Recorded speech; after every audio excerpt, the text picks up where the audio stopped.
Esse cara que foi acusado de abusar de mulheres numa tenda no Jardim Paulicéia, aqui na capital, voltou a ser preso. É a segunda vez que ele é detido em menos de 30 dias. Ele já foi denunciado por 13 vítimas e quem traz os detalhes é o repórter Giovanni Júnior. E a Delegacia Especializada em Defesa da Mulher acaba prendendo novamente o dirigente espiritual com o nome de Luiz Antônio Rodrigues da Silva, de 49 anos de idade, em menos de 30 dias.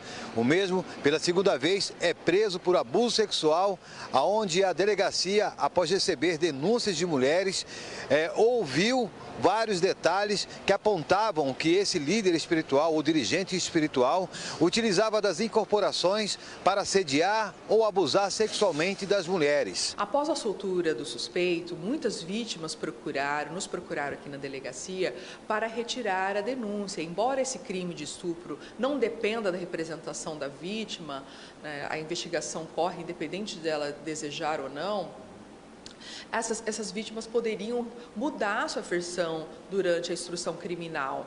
Então, devido a isso, a necessidade de se garantir a instrução criminal e também apareceram outras vítimas que denunciaram e nós temos ciência de que há algumas vítimas que estão com receio de vir à delegacia e denunciar os abusos que sofreram.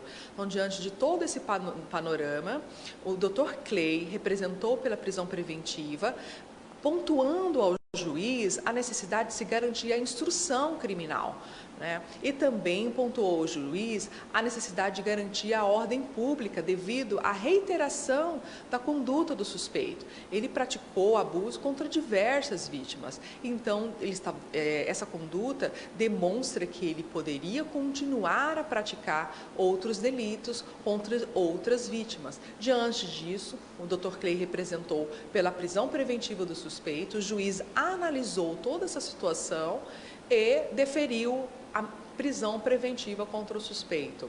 E de posse desse mandado, nossa unidade, juntamente com a DRE, diligenciou na cidade, ele já não morava mais na mesma residência, mas conseguiram encontrar o suspeito e, com isso, efetivar a prisão preventiva contra este indivíduo. Agora, além daquelas que já denunciaram, na primeira parte, após aí a sua soltura e todo esse procedimento de denúncia, novas pessoas, me parece, 6 mulheres procuraram também esta delegacia? As mulheres procuraram no dia da prisão dele.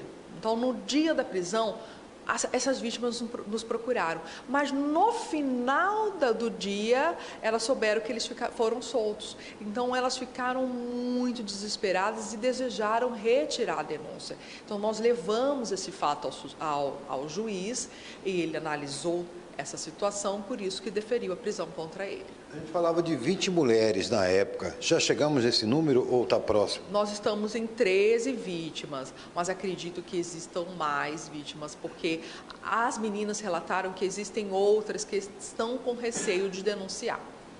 Existe a possibilidade, doutora, que tenha sido praticado um estelionato sentimental, algum outro tipo de natureza, ou foi realmente a prática do estupro contra essas mulheres, utilizando da casa que ele dirigia espírita? Nós temos a situação, né, de crimes, importunação sexual, nós vislumbramos também o estupro, mas também tem o outro delito, que é violação sexual mediante fraude, quando uma pessoa utiliza-se de argumento fraudulento para praticar um abuso sexual. Por exemplo, ele dizia que era um espírito que precisava, né, praticar aqueles delitos, né, praticar aquele abuso, né. Então, na verdade, ele estava praticando a violação sexual mediante a fraude.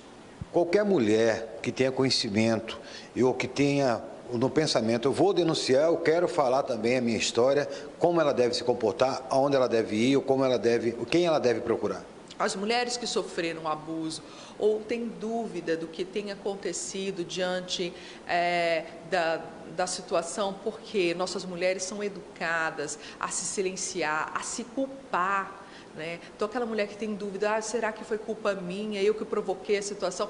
Pode nos procurar, nós vamos analisar a situação, nós vamos atender e acolhê-la e se porventura nós vislumbrarmos a situação de um crime, ela vai registrar a ocorrência, será ouvida e nós vamos inserir essa situação no inquérito policial. Após a prisão de Luiz Antônio Rodrigues da Silva, de 49 anos de idade, que já teria mudado de endereço, o mesmo foi encaminhado à Central de Capturas, pernoitou neste local. Posteriormente, haverá uma audiência de apresentação, onde o mesmo terá que responder pelos crimes praticados, além de preservar aquelas que já denunciaram e algumas que estavam temendo para que algo acontecesse com a sua soltura. Há informações que a Casa do Estado-Maior, que acaba abrigando pessoas ou personalidades do nosso estado ou da capital, está cheia. Há uma grande possibilidade de que ele seja transferido ou levado para a Casa do Estado-Maior, que fica localizada no município de Rondonópolis, a mais de 250 quilômetros. Com imagens de Aguinaldo Gomes, apoio técnico de Elenilson, Giovanni Júnior. Aconteceu, tá no Cadeia.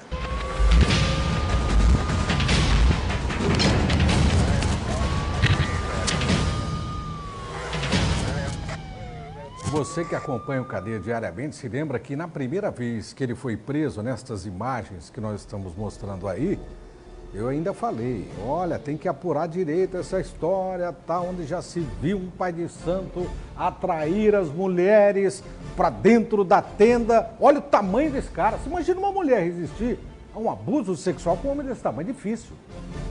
13 mulheres denunciaram. E aí foi solto. O cara foi solto e voltou a cometer o mesmo crime. E agora não tem boca, meu amigo. Agora a Delegacia da Mulher, em cima da investigação, prendeu de novo e vai subir para o casão. Não tem conversa. E não sei se você se recorda, na época que ele foi preso, essa é a imagem recente, né? Essa é a imagem recente. Na primeira vez que ele foi preso, depois veio à tona, né? O cara era funcionário público da Prefeitura de Santo Antônio de Leverger.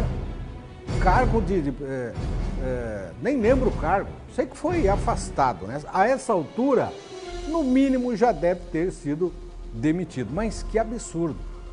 O que me chamou a atenção no depoimento da delegada, ela falou que algumas mulheres mudaram de ideia, Joãozinho, foi isso? Retiraram a queixa? Porque temeram pela própria vida, porque ele foi solto, foram lá e retiraram a queixa.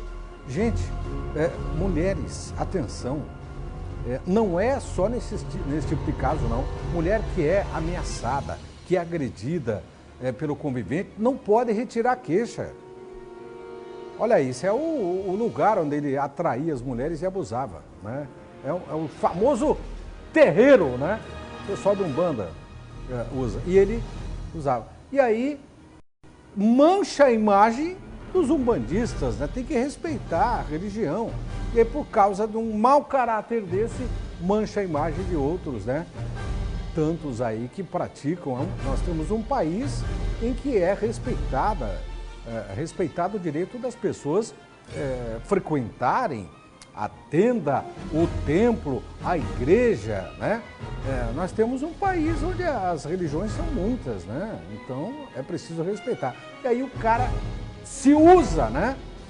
Abusa, usando como artifício essa prerrogativa, entre aspas, que é um pai de santo, para atrair as mulheres e abusar sexualmente. Isso é brincadeira. Espero que a justiça haja com rigor e que as vítimas testemunhem. É importante o testemunho das vítimas. Procure a Delegacia da Mulher, porque às vezes tem muitas que nem estão entre essas 13, mas que foram assediadas e ficaram quietas, né? Você não vai ser identificada. Vá e denuncie. Procure a doutora da Delegacia da Mulher, que fica ali no antigo CISC do Planalto. Tá ok? 11 horas e 19 minutos. Olha, daqui a pouco nós